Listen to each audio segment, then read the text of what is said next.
Célestin Djamène, hier, quand je parle d'hier, ce n'est pas hier le 26, mais hier vous disiez que le président de la République, Paul Biya, n'est pas celui sur qui il faut compter. Vous avez critiqué le régime en parlant d'un statu quo.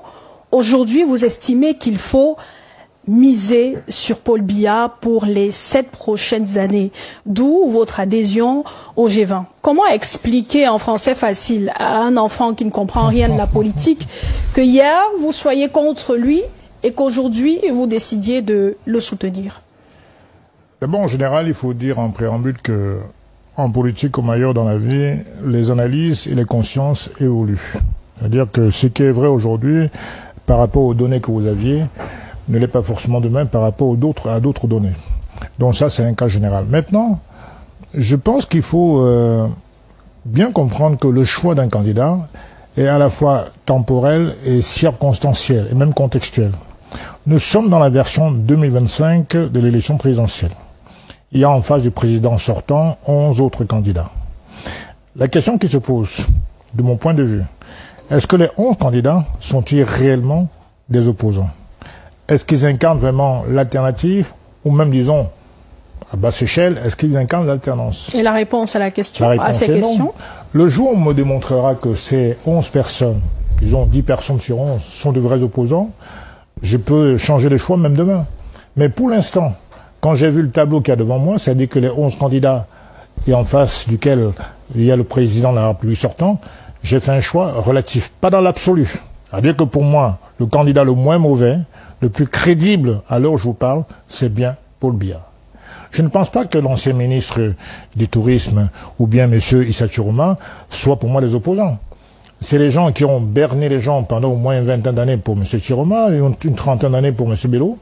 Et puis tout d'un coup, comme un cheval blanc, ils sortent, ils prétendent qu'ils peuvent sauver le peuple. Ils avaient le pouvoir dans le gouvernement, ils n'ont plus rien fait. Même pas dans leur circonscription de base. Ils n'ont plus rien fait. Les témoins sont là. Ils ne peuvent pas venir aujourd'hui nous faire croire qu'ils sont devenus des messies pour le peuple camerounais. C'est complètement faux. Moi, ma petite idée, c'est que c'est les personnes qui sont habitées depuis fort longtemps par une approche, un paradigme de la politique nord-sud. Dans leur esprit, le président Ahidjo a donné, entre guillemets, le pouvoir en 1982 à un homme du Grand Sud. Il est temps maintenant que le pouvoir revienne au nord. D'ailleurs, la preuve, c'est que les dernières sorties de pré-campagne se passent uniquement dans une zone bien précise. La preuve que eux, ils sont habités par le fait que le Cameroun, en termes de pouvoir, doit revenir se recentrer vers le Grand Nord. Mais ces deux ne sont pas les seuls candidats. Sur la liste des 11, il y a ceux qui étaient candidats déjà en 2018. Et il y a, je ne suis pas sûr que ces personnes-là auxquelles vous faites allusion n'aient pas d'acquaintance profonde avec le système. Je ne vais pas citer ici, rentrer dans les détails, mais sur les 11 candidats face au président Paul Biya, il y a au moins 10 qui ont des connivences assez profondes avec le système, soit par des prébendes dont ils ont bénéficié, soit par des facilités qu'ils ont eues, par des avantages qu'ils ont reçus du système. Donc pour moi, ils n'incarnent pas à mes yeux de vrais opposants, des opposants de la rupture. Dans ce cas-là, je considère donc qu'il y a d'un côté un produit authentique, qui est l'original, et de l'autre des produits contrefaits, des produits qui sont en fait, comment dirais-je, des produits de contrefaçon. Pour moi, c'est un peu comme le cuir et le sky. Moi, je préfère le vrai cuir authentique au sky. Donc, pour moi, ces gens-là, ils ne sont pas l'incarnation de la rupture pour moi. Donc, en conséquence, ceux qui les ont nourris, d'ailleurs, un exemple très rapide, hier et avant-hier, vous avez vu que le déploiement des voitures de pré-campagne de monsieur, comment on appelle, Bello Bouba, c'est les voitures de la fonction publique, les voitures de fonction qu'il avait. Or, il a quitté le gouvernement, il était censé restituer ces voitures-là. Donc, vous voyez, ça symbolise un petit peu la duplicité du personnage. Il n'y a pas que lui, M. Chiroma pareil. M. Chiroma n'était pas un homme très fortuné quand il est entré au gouvernement en 92, et puis ensuite en 99, et ensuite en 2019. Donc aujourd'hui, l'argent qu'ils ont accumulé, c'est bien le fait de leur carrière offerte par le président de la République. Donc ils sortent non pas parce qu'ils sont animés par un besoin de changement, mais par un besoin de remplacement. Nous voulons une rupture dans le sens que, aujourd'hui, le Cameroun souffre des maux profonds. C'est pour ça que mon choix, il est dans la relativité et pas dans l'absolu. Donc parmi ces 12-là, j'ai considéré en mon âme et conscience qu'aujourd'hui, le moins mauvais, le plus crédible de tous ces gens-là, c'était le président de la République. Trois autres éléments qui m'ont... Vous parlez du moins mauvais. Donc, oui, j'ai pris le 12, c'est une élection précise, 2025. Vous estimez qu'il est quand même mauvais? Il est, pour moi, le plus crédible des 12. Pourquoi? Parce que, premièrement, en matière de mouvements, de géopolitique, de géostratégie internationale. Vous savez qu'aujourd'hui, il y a des mouvements très forts en Afrique de l'Ouest, avec l'AES qui est en train de redessiner la carte de l'Afrique. Vous avez aujourd'hui, dans le monde occidental, le conflit entre l'OTAN et la Russie, autour d'un sujet qui concerne l'Ukraine. Et le président Biya, rappelez-vous, il n'y a pas si longtemps que ça, en 2022, il est parti en pleine guerre signer les accords militaires avec la Russie. Il a plutôt renouvelé, alors même que dans le paradigme normal, il aurait pu s'aligner derrière la France, qui était l'ancienne puissance tutélaire. Mais il a fait un pied de nez, en quelque sorte, en pleine guerre. D'aucuns disent qu'il y avait de la provocation, mais je considère que c'est un acte de panafricanisme assez profond. Parce que finalement, il démontre par là une certaine souveraineté de l'Afrique et du Cameroun en particulier. Autre chose, Monsieur François Fillon, je termine là-dessus. Oui. Monsieur François Fillon, même si je voulais vous relancer, comment parler de panafricanisme lorsque on reste tout de même dépendant des autres, hein, forcément? C'est pour ça qu'on est en train d'en sortir. Et je voulais parler justement des accords qui fondent le néocolonialisme, c'est-à-dire que les accords coloniaux, qui datent depuis 1944, entre la France et l'Afrique francophone en particulier. Et aujourd'hui, on se rend bien compte qu'en 2009, d'ailleurs, M. François Fillon, qui a été le Premier ministre de la France sous la présidence de M. Sarkozy, est venu pour renouveler ces accords. M. Biya lui a opposé un non poli. Donc ces accords sont enterrés. Et je rappelle pour ceux qui l'auraient oublié, qu'en 1945, il était question que le sous-sol de l'Afrique francophone appartienne à la France. Ou alors, quand il le prenait, il donnait un montant symbolique. Il était question que la France encadre l'armée camerounaise et puis vienne en secours en cas de problème au chef d'État africain qui était en difficulté. Donc aujourd'hui, les accords sont bannis. La France n'a plus cette chape de plomb qu'ils avaient sur l'Afrique.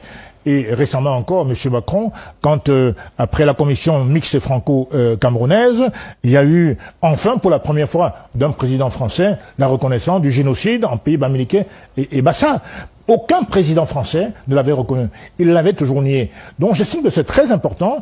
Pour finir, il y a mieux encore... Même si certains estiment que la reconnaissance n'est pas suffisante. Non, il s'est engagé à réparer. Merci Célestin Djamène. On a pu avoir le père Ludovic Lado par Zoom. Mon père, bonsoir. Merci d'avoir accepté de participer aux échanges de ce soir. Bonsoir madame et bonsoir à tous les panélistes. Bonsoir à nos téléspectateurs. Alors, le G20 a de nouveaux adhérents. 15 partis politiques qui ont rejoint le groupe, des partis politiques de l'opposition qui décident de soutenir, de porter la candidature de Paul Biya, candidat du RDPC à l'élection présidentielle du 12 octobre prochain. Vous comprenez cette position de ces partis de l'opposition-là? Comment on arrive à changer, entre guillemets, d'idéologie en si peu de temps, selon vous? C'est justement ça la vraie question, c'est que au fond, la politique au Cameroun, est-ce qu'elle est basée sur des idéologies? Je ne le pense pas, parce que au rythme où les gens changent de couverture politique, on se demande quelles sont leurs convictions. Est-ce que les hommes politiques au Cameroun ont des convictions politiques, ont des idéologies politiques qui motivent leur positionnement? Ça ne semble pas être le cas. Donc, je comprends pas très bien ces nouvelles adhésions au G20, même si c'est de leur droit. Et si je devais simplement reprendre le cas de Monsieur Djamène qui vient de s'exprimer, eh bien, quand on regarde sa trajectoire politique, elle est impressionnante du point de vue justement des repositionnements.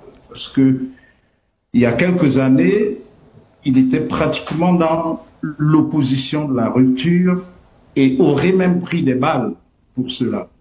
aujourd'hui, et il rejoint le système de répression dont il a été victime hier.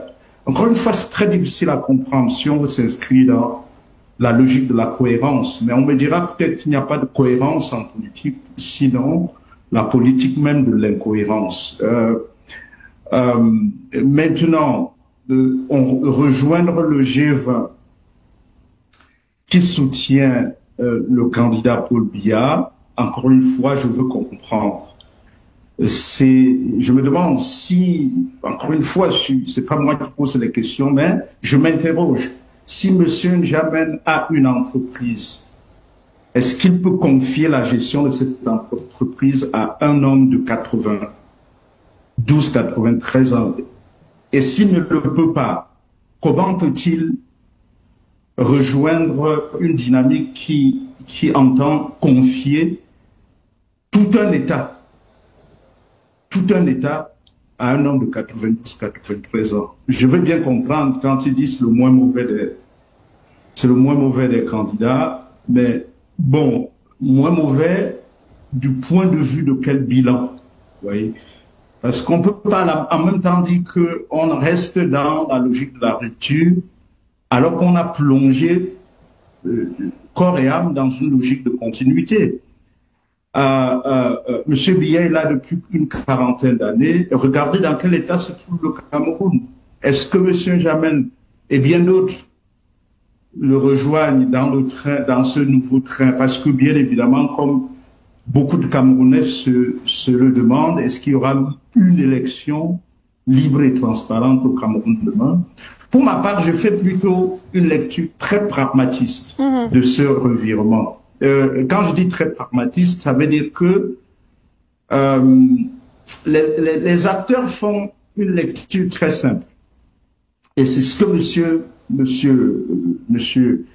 le ministre Jean de Dieu Momo avait fait il y a quelques années, c'est de se dire, à la lueur où vont les choses, ce pouvoir ne sera pas, c'est pas demain que ce pouvoir sera entre les mains de l'opposition. Autant se repositionner. Peut-être qu'en se repositionnant, on peut profiter de quelques miettes. Ça, c'est ma lecture. Avant qu'il ne soit trop tard. Et donc, c'est du pragmatisme, ça existe. Il y a des hommes qui font de la politique, qui font du pragmatisme leur idéologie politique. Et à ce moment-là, si le pragmatisme est votre idéologie politique, eh bien, vous pouvez vous repositionner à tout moment en fonction de vos intérêts, qui ne sont pas nécessairement les intérêts des Camerounais. Père Ludovic Lado, au sein du G20, on estime, et d'ailleurs Célestin N'Djamène l'a dit ici tout à l'heure, on estime que aucun des 11 candidats de l'opposition n'en est un, en fait, ne représente valablement l'opposition. Aucun d'eux n'est véritablement un candidat de l'opposition, donc ne peut faire le poids devant le candidat du RDPC. Est-ce que vous partagez cet avis? Alors, ça, c'est faire de la sociologie électorale. Alors, la question que je me pose, parce que j'ai pas encore vu un de ces membres du G20 organiser un vrai meeting politique qui permettrait de peser son poids politique sur le terrain. Et donc, la question fondamentale que je me pose, au-delà du nombre d'acteurs politiques qui rejoignent le G20, que pèse le G20 sur le terrain politique? C'est ça c'est la grande question qu'il faudra peut-être se poser. Encore une fois, j'ai pas d'élément d'appréciation parce que j'ai pas vu un de ces partis-là vraiment tenir un meeting politique qui permettrait de dire, eh bien, ils font foule, n'est-ce pas, et qu'ils arrivent à mobiliser. Et je crois plutôt que le G20 participe encore une fois d'une logique à laquelle nous sommes très habitués dans notre pays. C'est la logique de l'esbrouf, c'est-à-dire que ça traduit plutôt, si vous voulez, ça traduit plutôt la panique, à mon humble avis, du camp d'en face. Parce que quand un candidat est sûr de lui, quand un candidat est sur lui, on ne multiplie pas les motions de soutien, on ne multiplie pas les réunions avec les élites, parce qu'encore une fois, chaque élite ne pèse qu'un seul vote dans l'isoloir. Et donc, par conséquent, je crois que si on faisait vraiment, si le RDPC était très sûr de lui, il ferait campagne simplement et irait aux élections. Mais la démarche du G20 n'est pas l'initiative du RDPC, du comité central du RDPC ou même du gouvernement. Oui, madame, mais le G20 de 2017-2018, qui l'avait piloté, on a vu le ministre Laté s'activer à mobiliser les membres du G20 à l'origine. Et donc, par conséquent, cette main invisible me semble être encore à l'ordre du jour, surtout quand on voit comment le MINAT s'agite, n'est-ce pas, pour s'assurer que son candidat sera élu au lendemain du 12 octobre. Eh bien, on craint justement que l'élection vers laquelle on s'achemine ne soit vraiment pas libre et transparente. Encore une fois, on a vu ce qui s'est passé au Conseil constitutionnel. Et quand on mobilise le faux, si vous voulez, quand on mobilise le faux pour exclure un candidat, ça craint. Et je voudrais terminer peut-être sur ce point en disant que, en réalité, je crois que M. N'Djamène était sur la bonne voie quand il s'est porté candidat. Et on ne peut pas se porter candidat, ça veut dire qu'on se considère comme une alternative. Il y a juste quelques semaines, il était candidat. Mais son dossier a été rejeté. Il a été disqualifié. Certaines des raisons pour lesquelles il a d'ailleurs été disqualifié m'ont beaucoup surpris, parce que l'une des raisons, c'est qu'il n'arrivait pas à prouver qu'il était inscrit sur les listes électorales. Bon, ça, je ne sais pas si c'était une erreur de la commission électorale, mais sinon, il était sur la bonne voie. Il doit aspirer plutôt à remplacer M. Biya et non pas à le soutenir. Et donc, je ne comprends vraiment pas ce revirement, si ce n'est, encore une fois, comme je l'ai dit, pour des raisons très pragmatiques de politique politicienne. C'est que M. N'Djamène a perçu qu'il va être difficile pour ceux d'en face de battre M. Biya dans les urnes, comme d'habitude, et par conséquent, il vaut mieux être avec que d'être contre. Il a réagir à la suite du père Ludovic Lado, qui estime que vous avez retourné votre veste. Parce que justement, parmi les raisons, celle du rejet de votre candidature par le Conseil électoral, parce qu'il faut rappeler que vous étiez candidat à la candidature pour votre parti politique à part. Votre dossier a été recalé pour 4 motifs.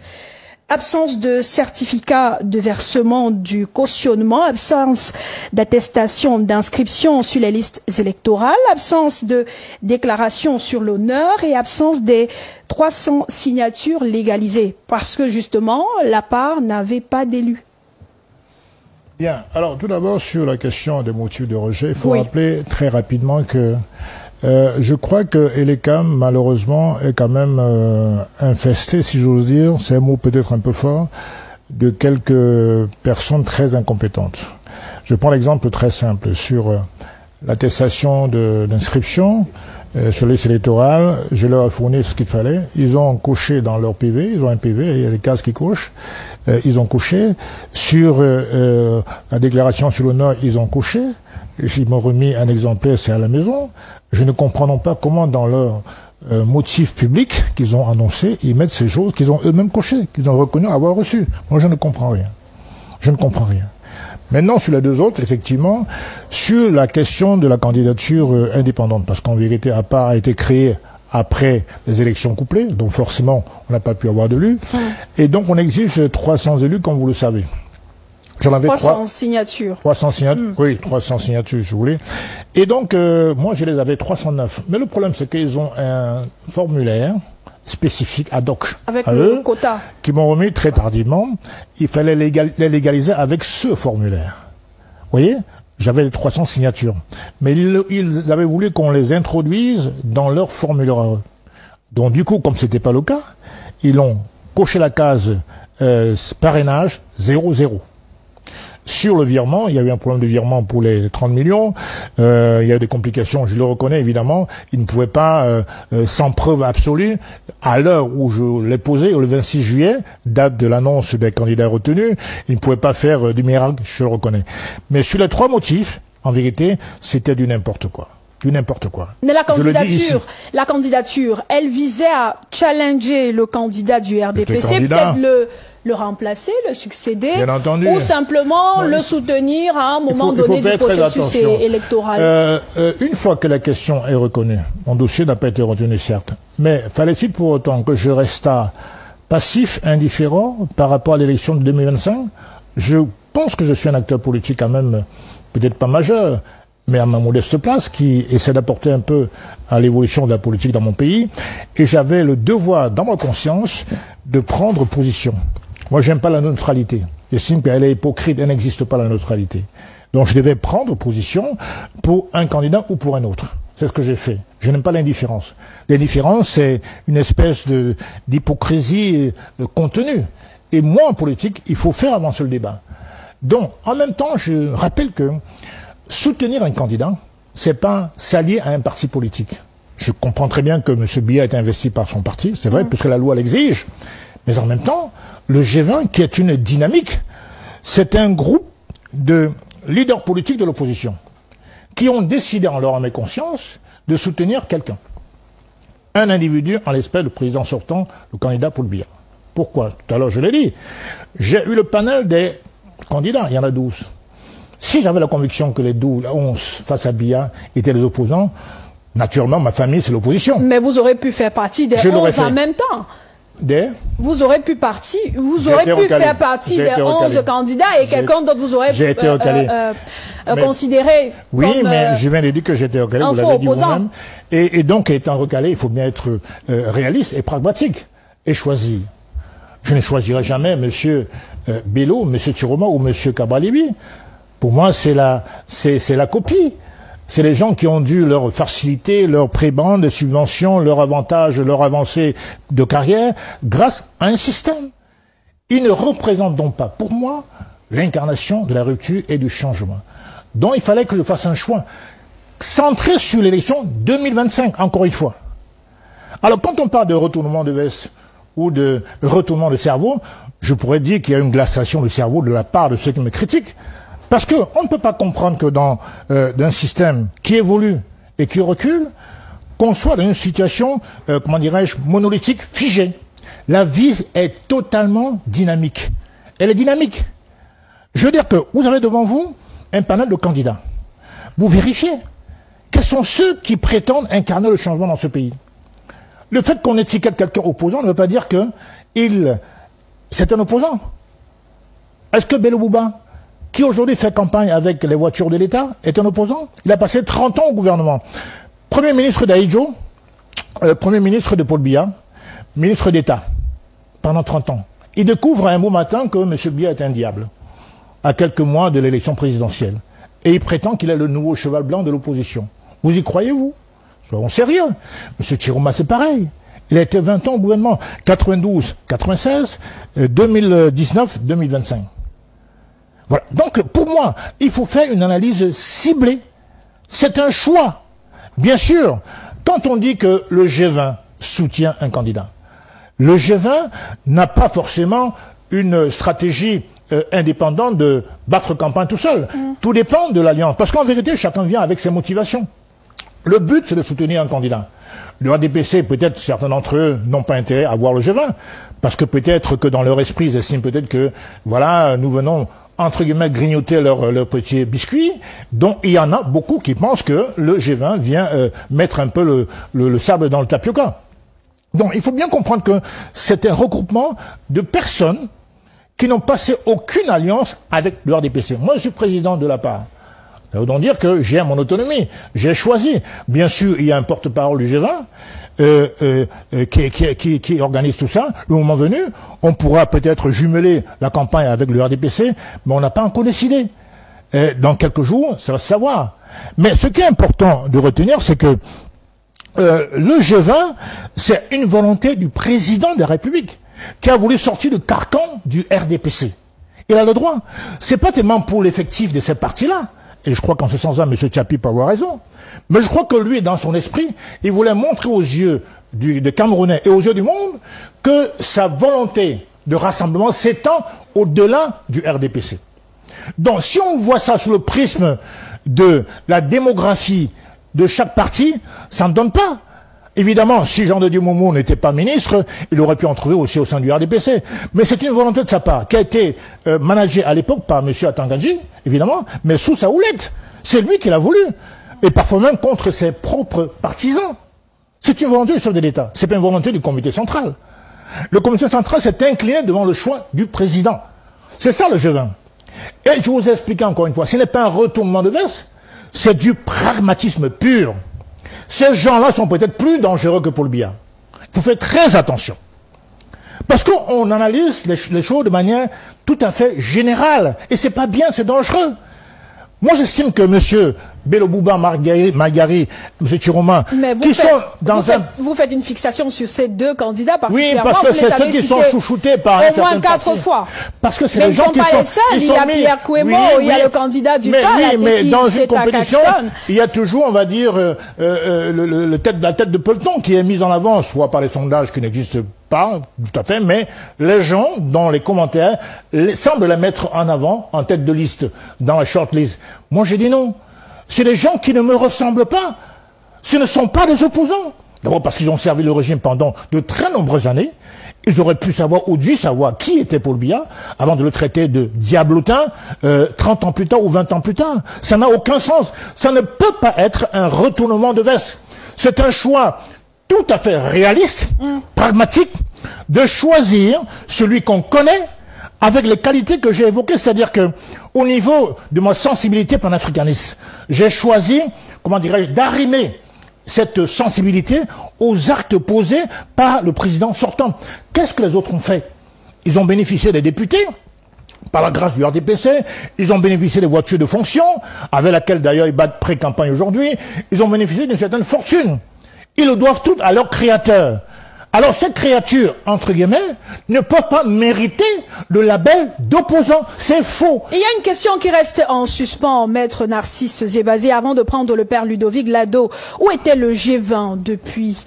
Puisque après l'élection de 2018, les membres ont disparu. Bon.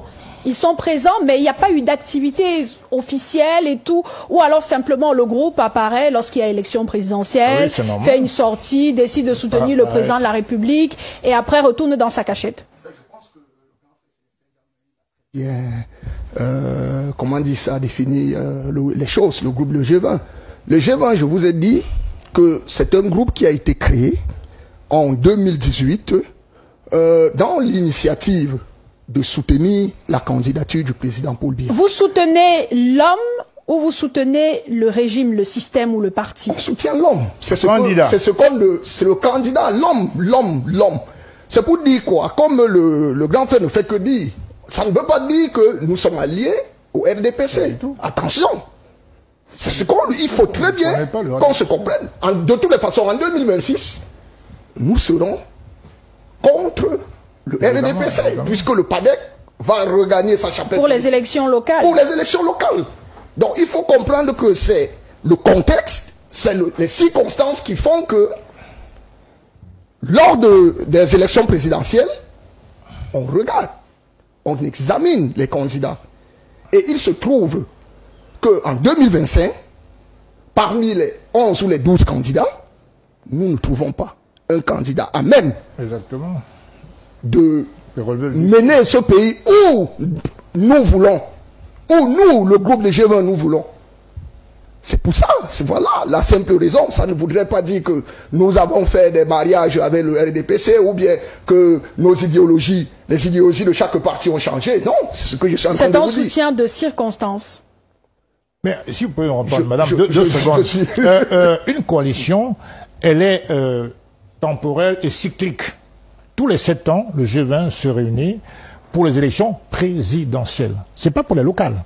Comme l'a dit M. Zébazé. On est d'accord. Bon, voilà. Donc, par conséquent, si on est d'accord. Et le G20 soutient le candidat. Si on est donc d'accord, ça veut dire que tous les 7 ans, on apparaît.